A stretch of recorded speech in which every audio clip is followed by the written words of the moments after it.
Mis amigos ya saben, como parte de estas tradiciones, mitos y cosmovisión de las comunidades ya no se aplican y nada se practica en estos tiempos, consecuencias de las redes sociales, consecuencias de que la juventud muchas veces vive la complejidad. Sin embargo, nosotros, como parte de poder rescatar esta identidad que es muy importante y esencial en nuestra cultura xánica, claro que sí, ponemos en práctica estos saberes de una u otra manera, ayudamos a que ustedes puedan aprender un poco más de cómo eran estos matrimonios de los tiempos antiguos. Claro que sí, mis amigos, nosotros, como parte de este trabajo que venimos realizando junto con mi familia, esta innovación es gracias a lo que es la cultura ancestral Runichokioki. Aquí en Centro Poblado de Bellavista nos encontramos a 5 minutos de Satipo. Esta es la tradición original de cómo se comía de manera tradicional. Claro que sí, no encontrábamos platos, no encontrábamos cada uno sus cubiertos. Aquí obviamente se comían de manera natural,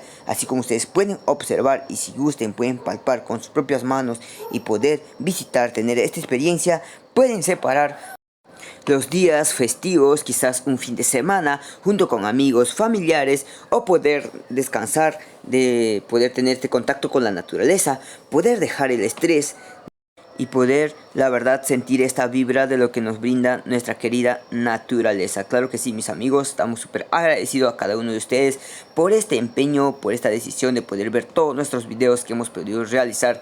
Esta vez nos despedimos, hasta la próxima.